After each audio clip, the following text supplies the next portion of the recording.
Hello and welcome to this HR Fireside chat about learning and development.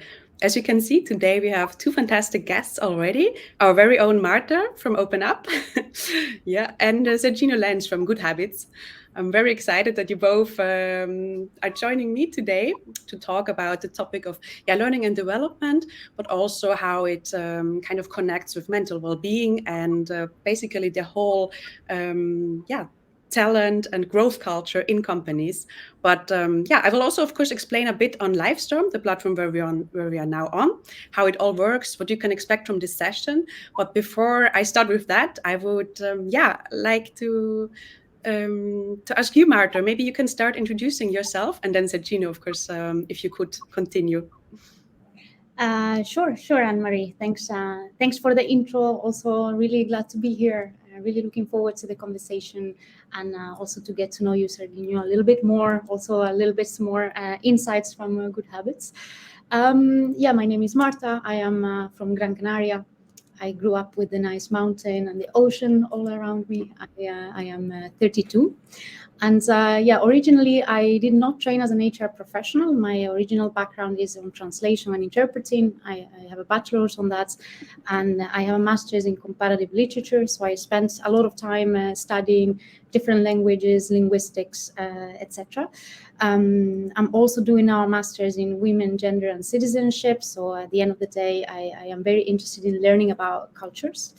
I would say, even though this background is not fully directly related to HR and my HR career, it's definitely helped me and added a lot of value in my life and in my career as well. I started in HR about 8 years ago with an internship at SAP, and then I also had a great opportunity to work in different companies, different sizes, different industries. Also worked for a time at UNICEF, and then discovered the scale-up startup world, let's say. At the moment, I am head of people at OpenUp, and I practice. I joined in May 2022. It's been now 5 years that I am in the Netherlands. Actually, next month is my Netherlands anniversary month. Oh, nice. Congrats already. Before that, I've lived in about 6 different countries, and I've really enjoyed being able to work with global teams, people from different cultures intersecting. I would say so far my ride at OpenUp and I practice has been really great. I really love the company, the mission, the vision, and of course, my very, very talented colleagues. From a personal side, I would say I'm a little bit more on the introverted side. I'm also, I would say, a bit more of an adventurer. For me, definitely learning new things, being out of my comfort zone is really important for my own mental well-being, and something that I try to do. And I'd say that's me. Yeah, I can totally relate to that.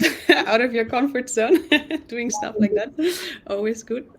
Yeah, so Gina, maybe you want to continue and talk a bit about your role in GoodHabitz, and also of course, in your personal life. Yes, of course. Thank you, Anne-Marie. And great introduction, Marta. Great to hear those things about you. Well, my name is Serginho Lens. I work at GoodHabitz as a manager learning and development. I've been working for GoodHabitz for 4 years now. I'm 40 years old, becoming 41 this year in a couple of days. Looking forward to it, I can say. And just like you said, Marta, I didn't have the first idea to start in learning and development when I started off my career. I did a bachelor in economics and went on to the commercial side. I thought my future was in sales, but I got a great opportunity to work within learning and development due to a talent development program as a coach.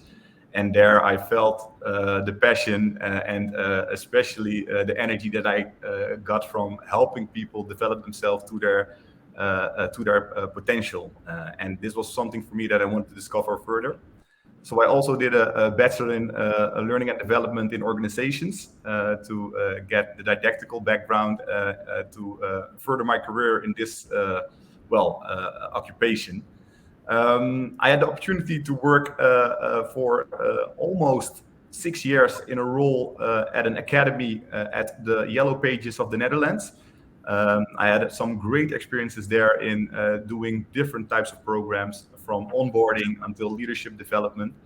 And from with that experience, I could take my next step, and my next step was GoodHabitz, because at GoodHabitz they were scaling up, starting up and scaling up very rapidly, and they were looking for people who want to do more in learning and development.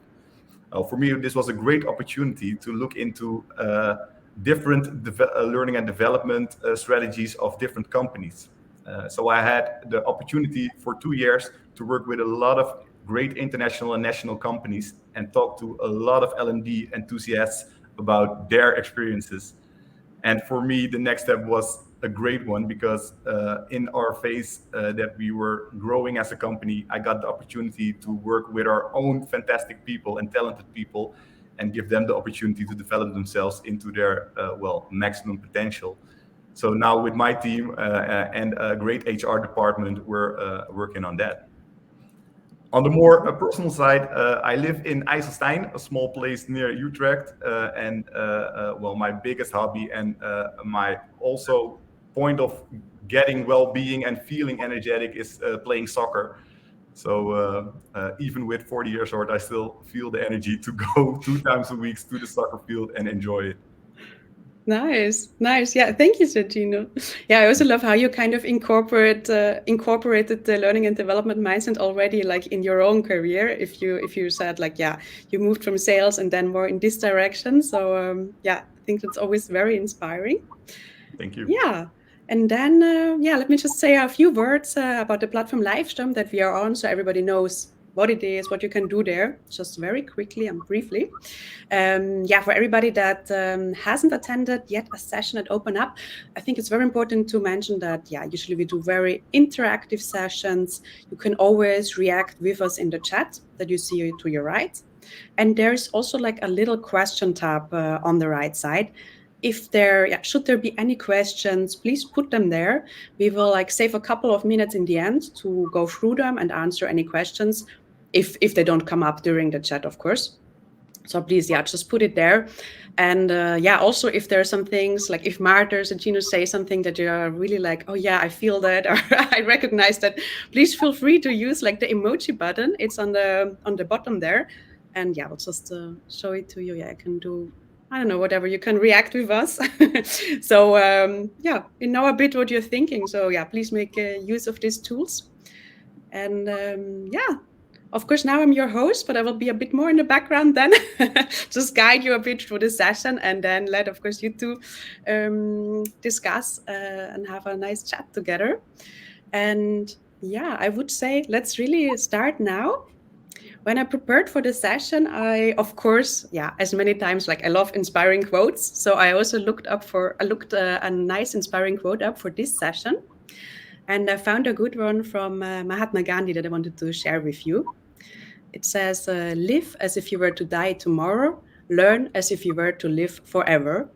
And I think that's a very nice quote to kind of kick off this learning and development mindset, because I think many of us that are here now in this session are already very curious about learning, maybe are already themselves like continuously growing and learning and trying to do something. But now we are also, of course, talking a bit more on what does it mean on the organizational part. And that's actually already now my very first question for you, Serginho. How would you define that, like learning and development in the context of the modern workplace? Because we also know there are like a lot of traditional training programs, but what does it actually mean? Like what is now so different from learning and development in comparison to those like more old-fashioned training programs? Yeah, that's a very good one. And I love the quote, because the statement of continuous learning is something that I really personally feel, and we as a company at GoodHabitz also feel.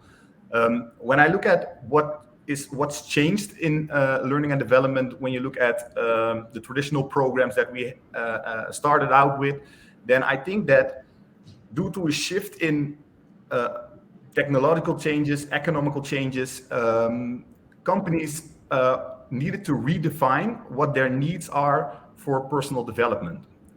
So people are able to, come to their ultimate potential by doing other things than only going to physical class-led learning programs.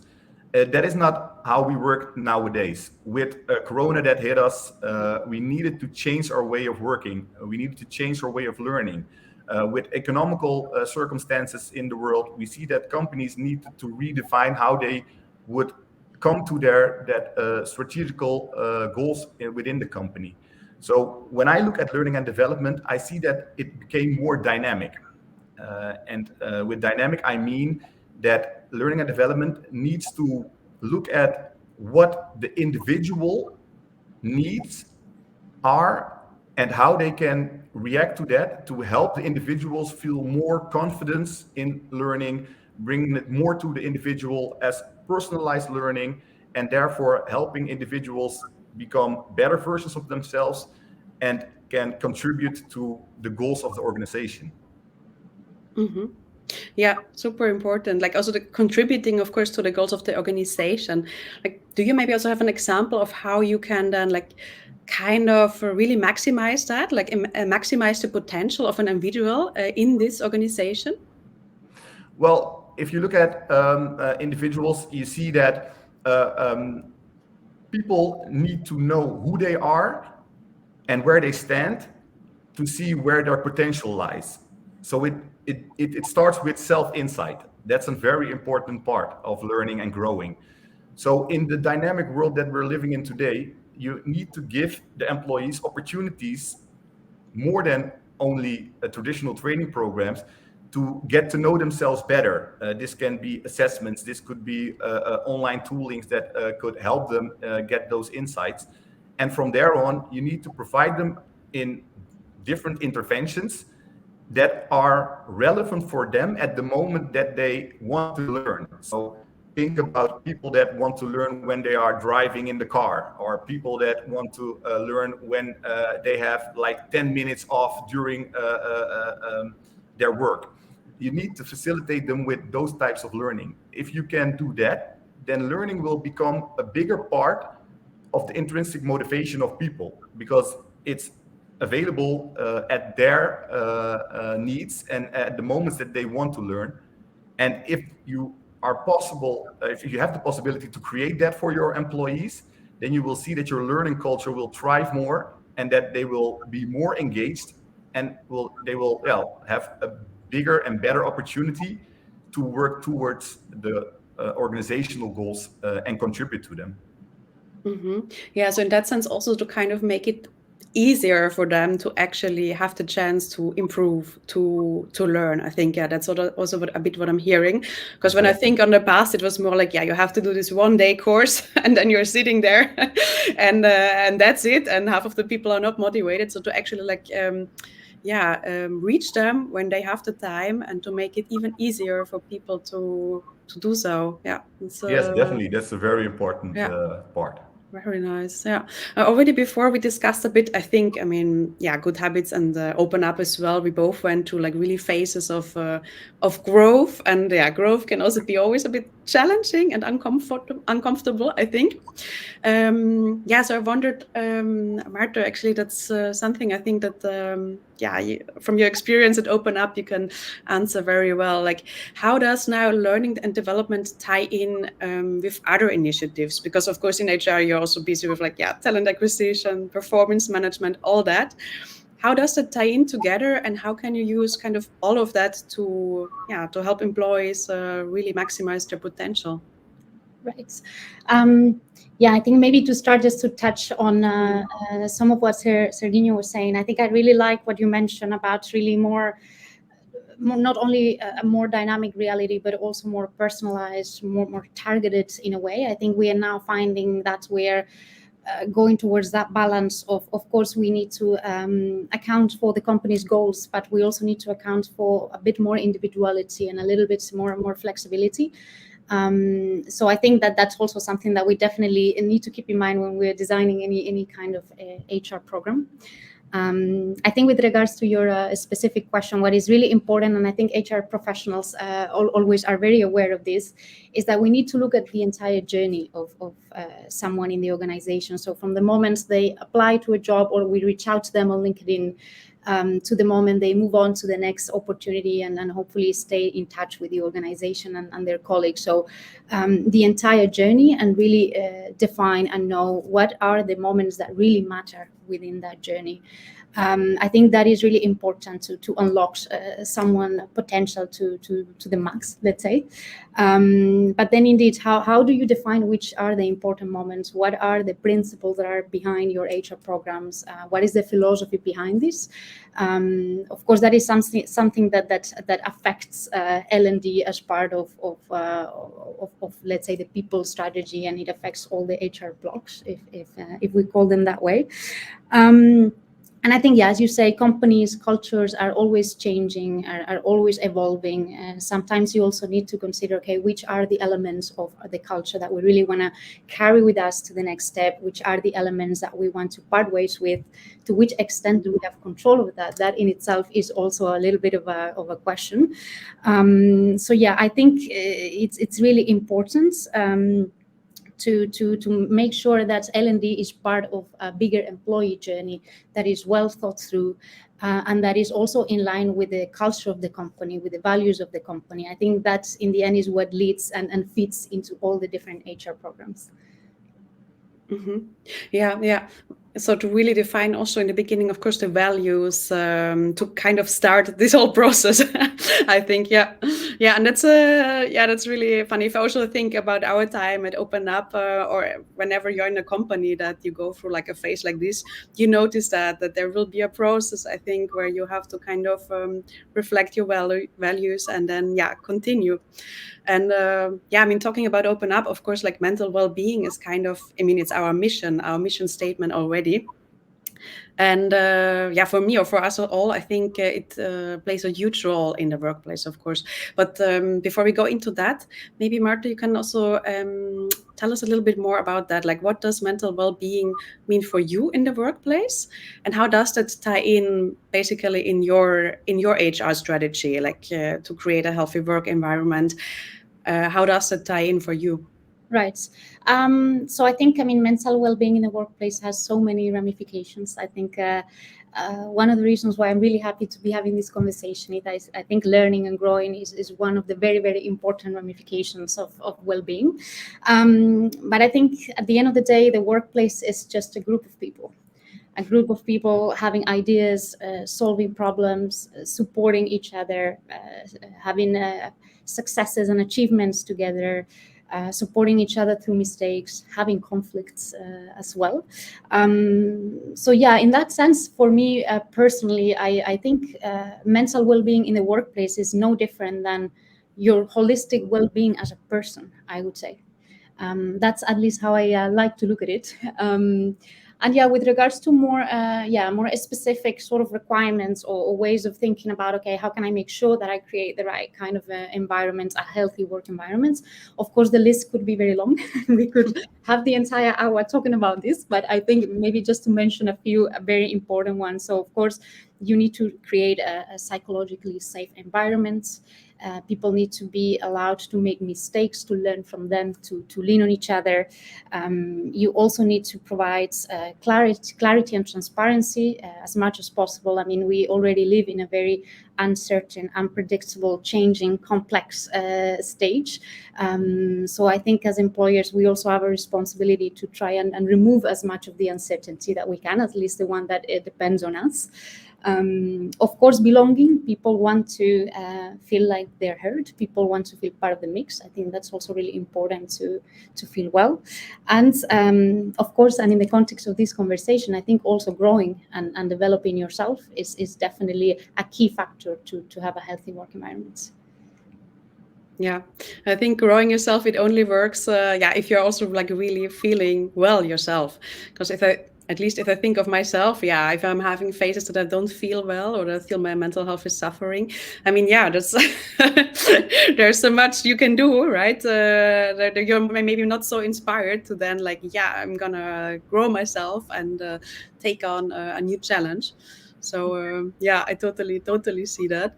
But also if you're talking about mental well-being in the workplace, I think often people immediately think about, burnout or burnout prevention, stress prevention, about this whole palette, let's say so. Mhm. And I'm wondering a bit also, because we as OpenUp, we focus, of course, also on the preventative side of it.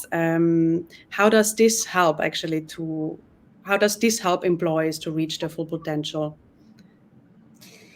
Is that a question for me? For you both, yeah. But yeah, Marta, if you want to continue. Sure.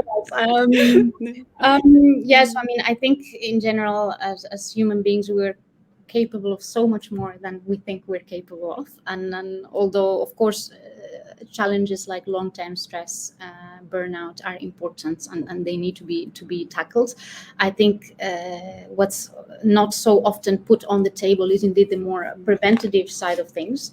And I think that's also where L&D comes in, of course, because L&D can also be creating more awareness, people learning how to check in maybe a little bit better or a little bit more often, learning how to let go of what we cannot control, learning to be there for each other, setting boundaries. And I really think all of these are really key and make a huge impact in basically removing your own limitations and living your full potential. So that would be my take. Serginho, I'm curious on yours.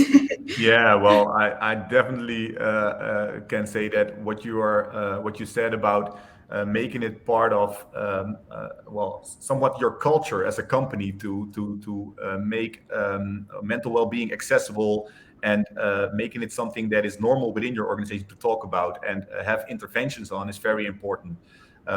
When I look at how we work with OpenUp, because at the beginning of this year we started working together with OpenUp on creating more opportunities for our employees worldwide to not only preventative work on their mental health, but also proactive work on their personal growth, as we say, what is also possible.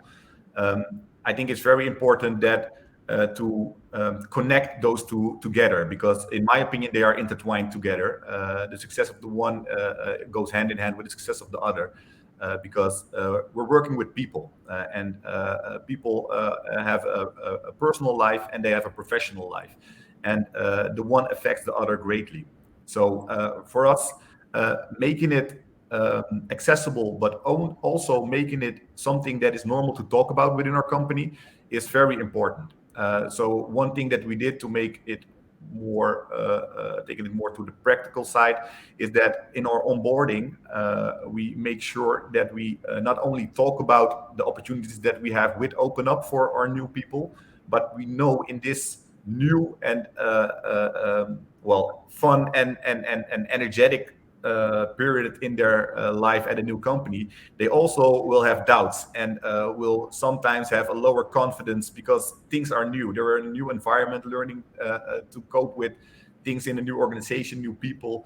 So it will not always be enough to only talk to peers or your manager, because sometimes you want to talk to somebody else. And with OpenUp, we get that opportunity to give them an outlet where they can talk about things that are really effective on how they feel and how they perform, but also give them like the safe space that they don't have to talk about it in the open or to a manager directly. And we hope that they will learn to grow in talking more openly about it, because we also train our leaders within the organization to make this topic a topic of conversation within their teams, so that it normalizes within our organization. And that is something that I think that is very important for every organization. Mm-hmm. Yeah, I can only agree to that. I mean, that's there's always so much. So much. I think it's getting less, but there's still like a lot of stigma around the topic of mental well-being, especially discussing all these things with your manager. Maybe in bigger corporates, that's maybe even like a bigger bigger boundary, I would say, bigger challenge to talk about that than in smaller companies, because you don't want to have negative effects. So it's really, really good that you already incorporated that from the early stage, so people kind of feel there's a safe space to talk about those things. I would be curious, Serginho, do you also have then any, because people are, or I think HR professionals are always curious about the numbers itself. Do do you have any examples also on how that improved then your like engagement or the overall job satisfaction maybe? Yeah, well, just like I said, we only started at the beginning of this year, so it's a little over half a year that we're working with OpenUp and embedding the different interventions within the programs that we have. But we do see that every month we see that more and more people in our organization use the interventions, especially the one-on-ones with the psychologist, to talk about different topics. We can also see which topics are, well, let's say popular. And I think that says something, because the highest percentages we see come back is in stress and anxiety. So I think that in the current, I wouldn't say only work environment, but in the current environment that we are living in, that it's so fast changing that people get a lot of things thrown at them and they need to cope with everything. And that is what is expected from them. And that's what pressure they also can feel. So it's great to see that so much people now have the opportunity to talk to someone and making use of that opportunity. So that is what we see in the numbers. But the greatest thing, and that's the biggest compliment that I think we could get, is that people really reach out to us as an L&D department and HR and tell us that it really helped them to talk about certain topics, and that they are very happy with the opportunity to just discuss things that are on their mind that is related to their mental well-being. So that is, I think, the greatest compliment for now. For later on, we will definitely be measuring it also in our engagement surveys so that we have more concrete numbers to share. But well, the first signs are very, very positive. Well, it's already nice. I think always nice, right? If you see that some, your own colleagues are reaching out to you to tell you, okay, this helped me in this situation. Yeah, I think that's super nice. Yeah, I think of course, we already touched a bit on how these two things are really like intertwined, L&D and then mental well-being. I was wondering also a bit, because then we have like well-being initiatives and learning and development initiatives. Marta, how do you see both connected, or can you also use like the learning and development initiative to kind of influence the mental well-being? How do you see that? Yeah, so I think as you were saying, and as we touched upon a little bit earlier, they're both so interconnected. I think it's actually really difficult to try and look at them separate.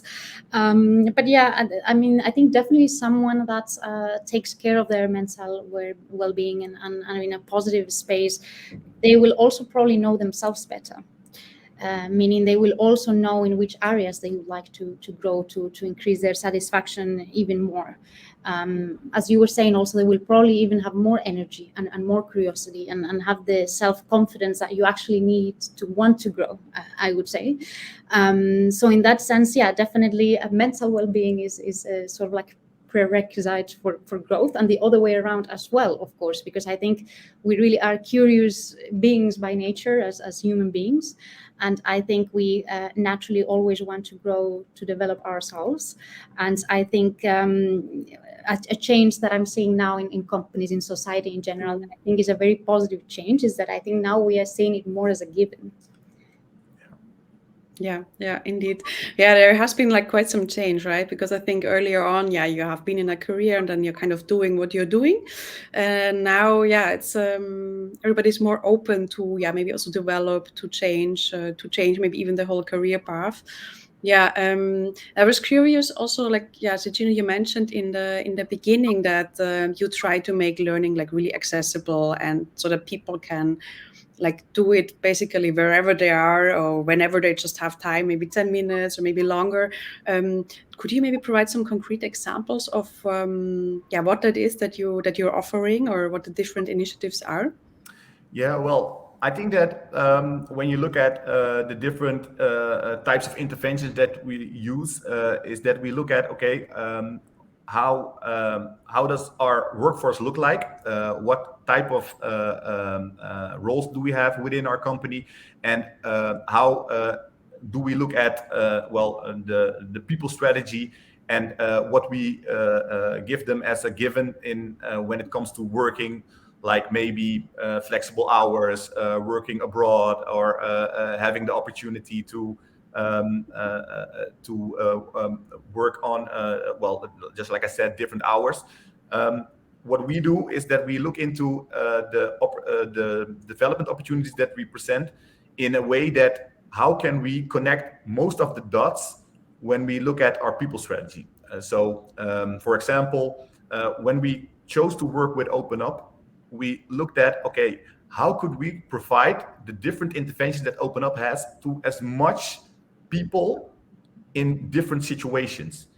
And that is something that was very important for us to choose OpenUp as a partner, because OpenUp gave us the opportunity to help our people in different languages, in different time zones. We had the opportunity to give them one-on-one sessions, but we also had the opportunity to give them digital content.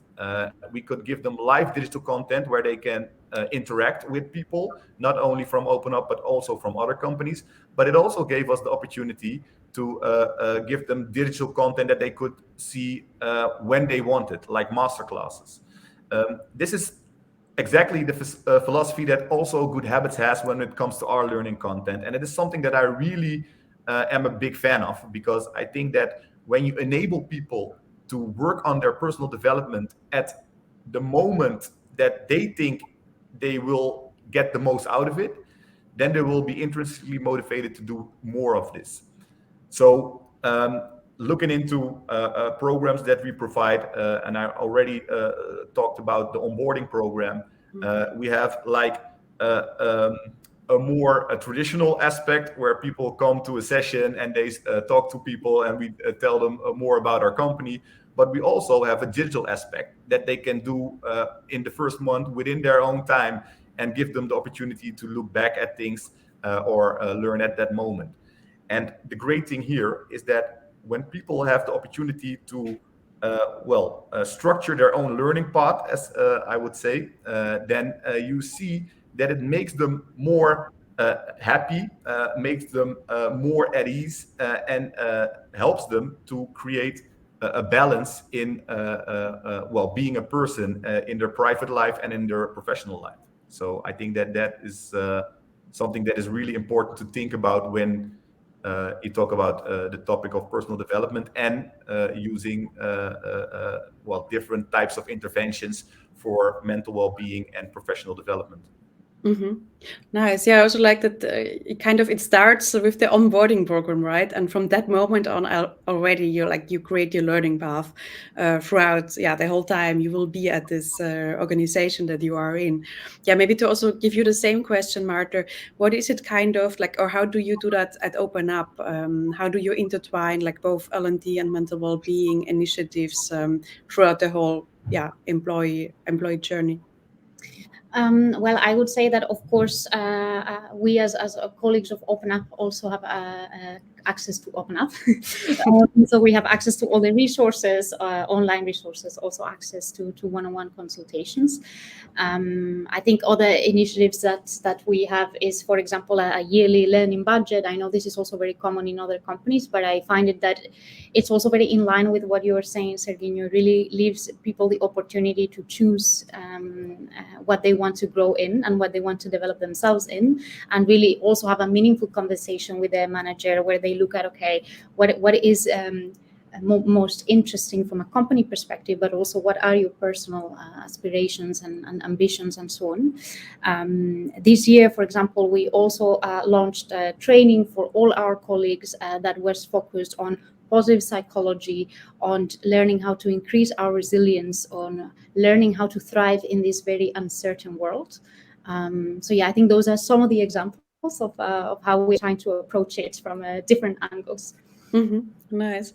Yeah, I would like to also come back to what Sabine wrote in the chat, because I think it's also a very interesting comment that you made there, Sabine, because indeed we always talk about, and then we give people the freedom to talk to a coach or to a psychologist where they can feel basically free to discuss whatever they want. Yeah, but she basically says, are you not concerned that employees nowadays need to talk to a psychologist or coach instead of just maybe talking to family, friends or colleagues? and she hopes that the trend doesn't continue, that we only feel free to basically talk to these experts about our feelings. I think it's a very interesting comment. I think it also touches a bit on that what Serginho, you said in the beginning, right? That actually your aim is that you start with that, but then throughout coaching managers, you try to create that open space that people really feel, now here I can talk about my feelings. Maybe you can just talk a bit more on how you do that. How do you coach your managers in that way that they can really kind of create this space for people? Yes, definitely. And I think it's a very, very good question or comment, maybe even, because when we think about talking to a psychologist, then we often go to, okay, somebody has problems and needs to talk about problems. But we have the slogan within our company that everybody deserves a coach.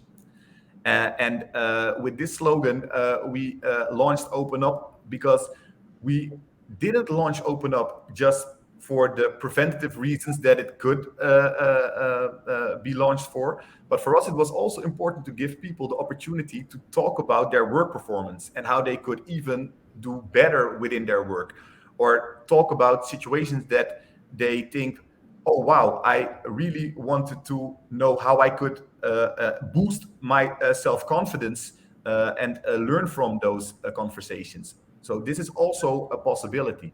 So for us, it's very important that people know that when they are feeling not at their best, they could use OpenUp, but also when they are feeling very good and they want to feel even better or develop themselves even more, then they also could reach OpenUp.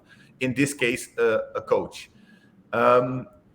Coming back to your question on how we develop our leaders within the organization, I think that this is something that we will start off in October with more structured. But with the launch of OpenUp, we also informed all of our leaders that using OpenUp as a conversation starter with your employees on how they are doing, how they are feeling, not only work related, but also as an individual. And this is something that we see that is resonating with our leaders, because they feel that it's necessary, necessary to talk more about to a person from a holistic view as a total person concept.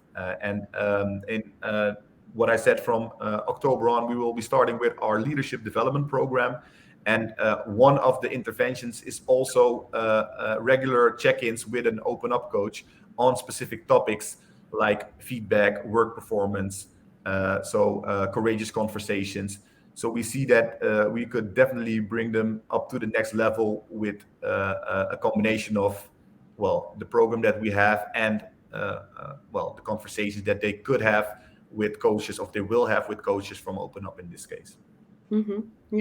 Yeah, it's a really good start. That you're. I think I have the feeling like GoodHabitz always like trying to improve, do more on this. Super inspiring that you're sharing that with us too in this session. And I think always, of course, if you talk to a psychologist, and if you don't know how to address a certain topic or to talk more to people about it, I think a psychologist can always kind of guide you towards opening yourself or maybe sharing your feelings also with other people. I think that's also something from maybe my personal experience that I can share now that we saw this comment. I also think would be best if people feel free to always share how they are feeling.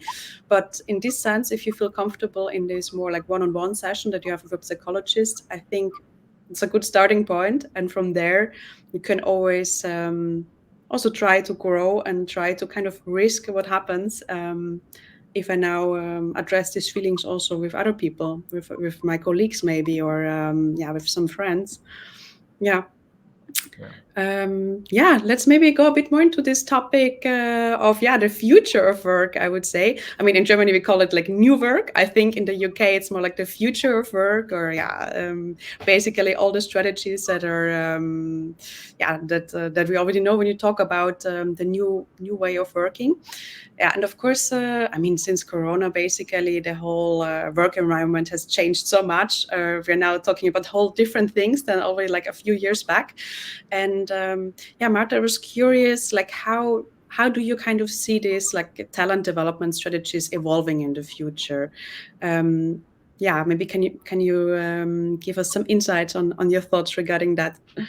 Yeah, indeed. So indeed, I think, as you say, things are changing, and now it feels a bit like they're changing quicker than ever. Of course, we also have AI being developed really fast. We have this conversation going on around, there will be skills that we don't need anymore, and there will be new skills that come up out of nowhere that we didn't know we needed, and all of that. So we are in this constant change. And what I really believe and hope is that learning how to take care of your mental well-being, developing the tools and the techniques to, for example, manage your stress, your work stress, also supporting your colleagues and your family and your friends in this, will come up a little bit more frequently in the talent development programs of companies. Because indeed, as we are saying, L&D can be really about anything. It can be about growing skills that you're interested in from a personal perspective. It can be about growing skills that you need to meet business goals, but is indeed also about growing your resilience, about growing in having to or trying to wear a more positive lens, for example, through this changing environment. So I do hope that we see those talent development programs that we've talked about today, probably more personalized, more targeted, more flexible, but also where mental well-being related techniques are also taught as a standard part of the program. Mm-hmm. Yeah, that's you mentioned also the AI part, of course, and the technology part that kind of can pose a risk to many jobs. So I think many people nowadays are afraid it will like rather take jobs. But in this sense, how you described it, it can also be like a positive side effect that maybe it can be already used in like talent development strategies or in this whole journey.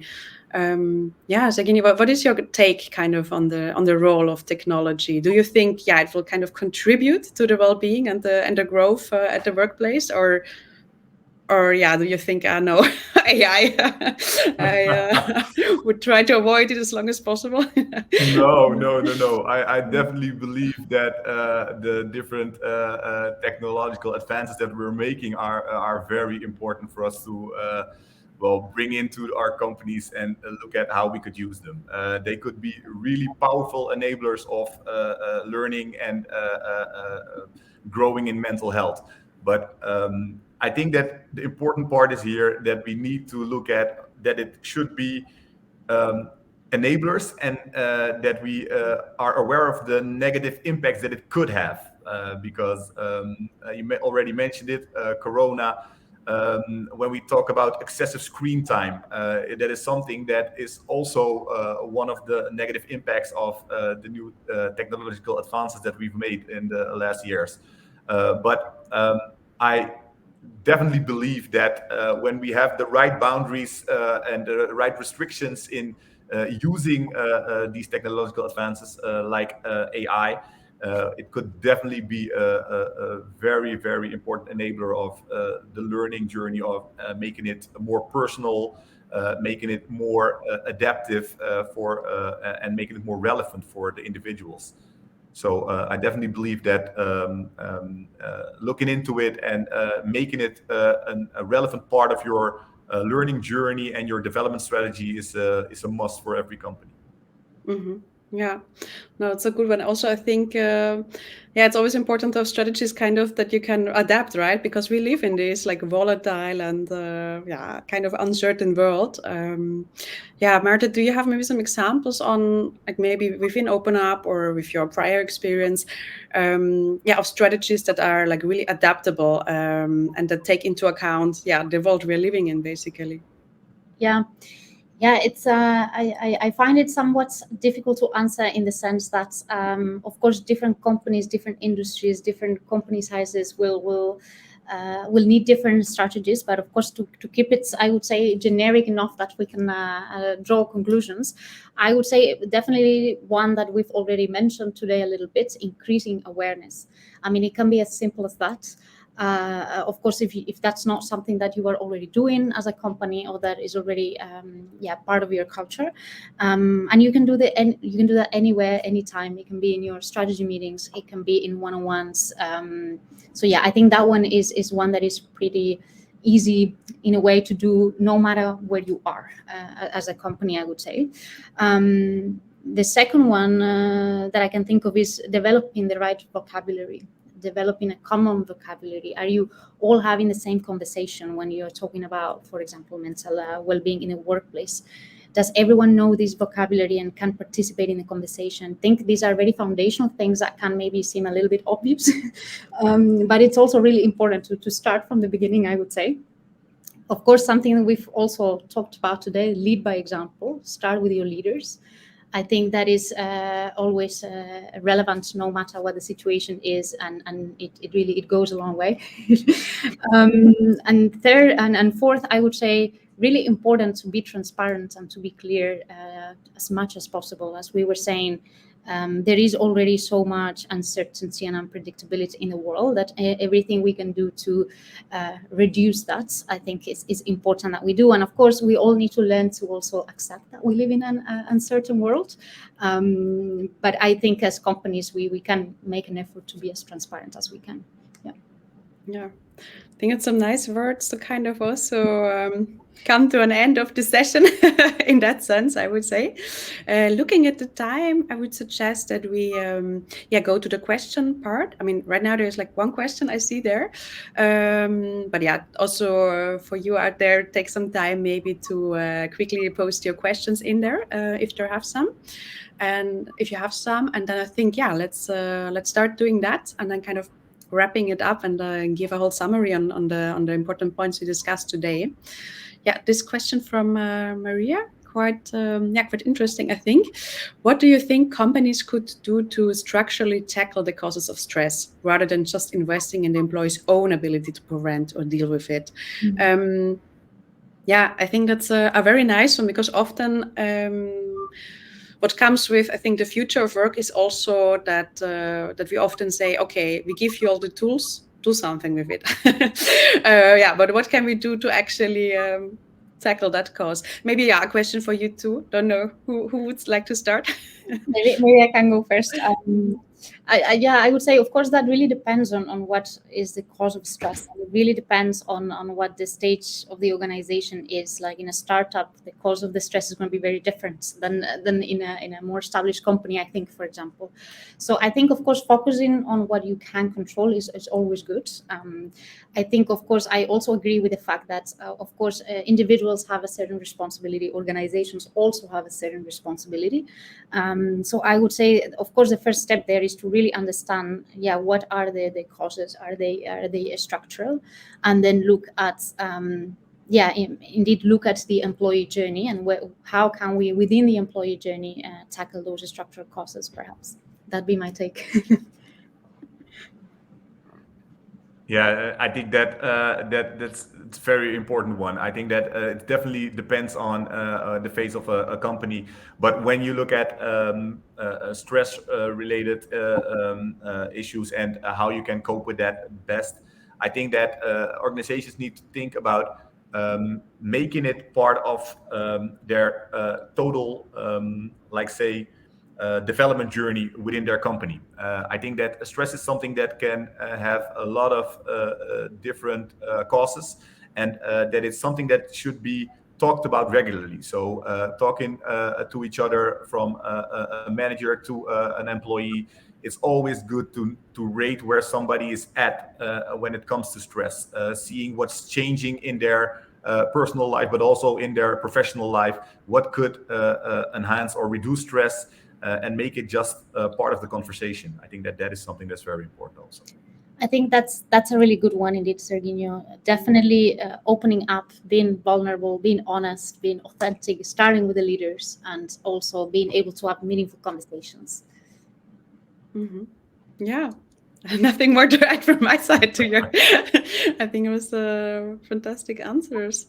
Yeah, Sabina is also curious. What has helped you in your own personal development? I mean, Sabina, we also heard a bit about your journey before on your career path, where you changed kind of from sales to learning and development makes me more Yeah. curious. Oh yeah, maybe you can elaborate a bit more on that part.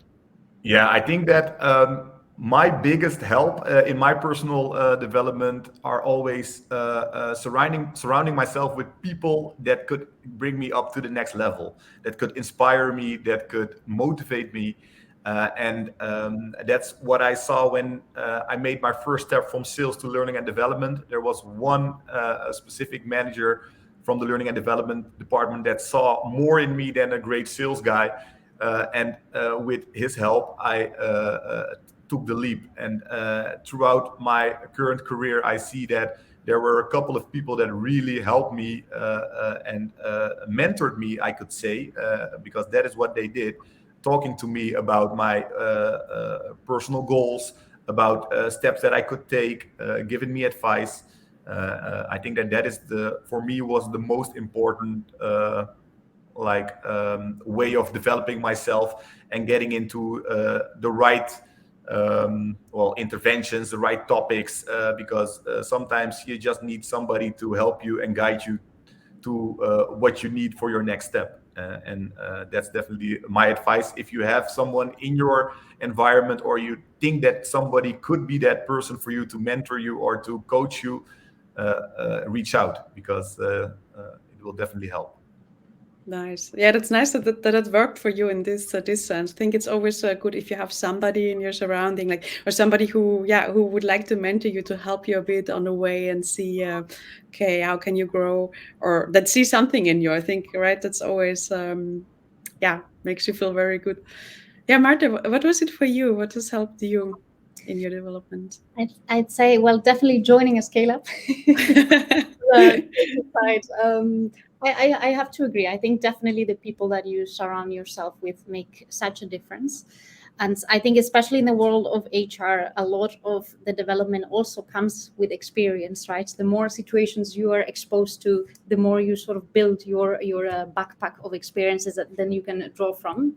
So I think for me, it's been really important to have really inspiring conversations with different senior HR leaders, and then also really seeing, okay, where they agree, but also where they don't agree, and start adding that to sort of my baggage to be able to also then come up with my own way of seeing things. So I would say, yeah, definitely surrounding yourself with the right people helps. And I think, going back to the scale up joke, I think definitely also always saying yes to things I've never done before, and like, okay, I don't really know how I'm going to do it, but I will figure it out. I think there is also a little bit that growth mindset that you need to cultivate.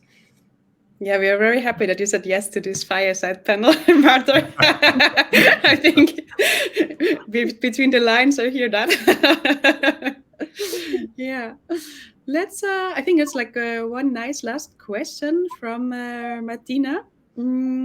Yeah, and it's more about the balance between those bite-sized learning and development sessions and the impact, actually. Yeah, how can we balance that, having it still like bite-sized but also creating a big impact?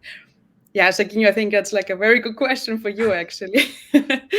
Yeah, I think that what is important here is to look at what the needs are of your employees, of your audience, because it's definitely possible to create bite-sized learning bits, but do they need it? Is it on the topics that they are seeing as relevant? Is it something that they would use, and what would it bring them if they would use it in the way that you provided it?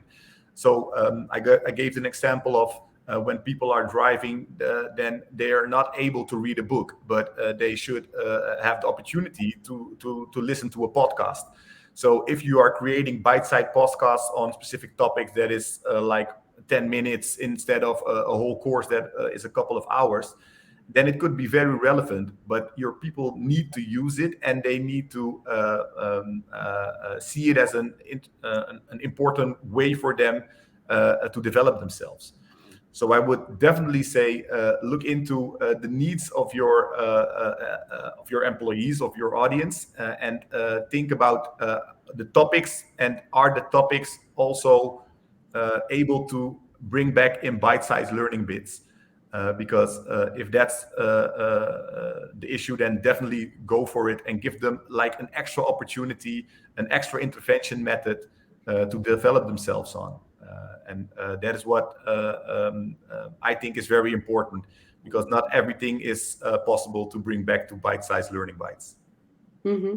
Yeah, not everything, but if you can, yeah, it's for sure a good opportunity. Yeah, Yeah, thanks for. as an extra, I think Mhm. that Yeah. it's an add-on on the more traditional learning courses or the Mhm. bigger courses, because I think that everybody has different preferences in how they take in information, and I think that this is something that it could definitely be very interesting in specific situations, like okay, I'm at work. I see that I don't have anything on my schedule for the next half an hour. What am I going to do? So you Mhm. can choose to do like a bite-sized learning intervention that is specifically on time management, for example. So if you have that available for your people, then it will definitely give them the opportunity to take that learning moment, instead of, oh, I see that it's a whole course and it will take me Mm. more than 5 hours, then that's not an option for now. So definitely Mhm. think and look at it in that way. Yeah. Yeah, super nice. Yeah, kind of mindset switch that you explained. Because if I'm thinking about, yeah, my half an hour before a meeting, sometimes I'm like scrolling through LinkedIn, like, okay, it's too late now to start a task. But also, yeah, but it's actually like a really nice mindset that you can actually also learn something in this half an hour and use this time that you have currently. Yeah, really It's also like that. it's also very inclusive to account for the Hmm. fact that people have different ways of learning and different spans of attention and so on. Yeah. Hmm. Yes. Totally. Yeah, I think let's wrap it up, right? I would like to give a brief summary. Maybe please also fill me in, right? If you have anything to add. I think we mostly talked actually already about like the how learning and development is intertwined with mental well-being and how kind of one strategy influences each other. I mean, Marta, you also mentioned you don't think that there is not the learning and development without this psychological safety in the workplace, without mental well-being initiatives. And also, Serginho pointed out how important it is to already create a safe space from the beginning and to already start, during the onboarding with both initiatives actually, and kind of the one influences the other in a positive way, because if you feel well, yeah, you're also more curious, more willing to learn and develop, you're more motivated. I think that's overall right what we draw conclusions on. And yeah, actionable tips also, I think that was like what I really took from you, Sagini, was like really the yeah, coaching managers already on creating the safe space, and basically to start with the onboarding journey, to already use these phases, these early phases where people might feel, I feel a bit insecure in this new role, all these new people, how do I do this? To already use that and yeah, create a feeling of no, it's fine. You can make mistakes here. You can learn. You can grow. Yeah, I think that was what I took away mostly. Yeah, and then yeah, I would like to thank you too, of course, Serginho and Marta, for joining us today here and for giving your like expert opinion on this. And of course, yeah, thank you to all the HR professionals that have joined today. I see now maybe there's still some questions coming in. Feel also free to reach out to us via email or like via LinkedIn, so we can answer that later on. We're always happy to do so. So yeah, no worries about that. Yeah, and then actually before closing off, I would also like to invite you to the Open Up HR Summit, because in the first week of October we have a very interesting summit going on. It's the same week of the Mental Health Day, so maybe interesting for many of you. And I would also like to invite you all that you have been there. I think it's gonna be also very interesting. We're gonna see very interesting keynotes, also fireside chats like this one, and other sessions. So yeah, feel free to come. And then thank you too again, and have a nice evening. Thank you, everyone, and Thank thank you. you. Bye bye. Thank you.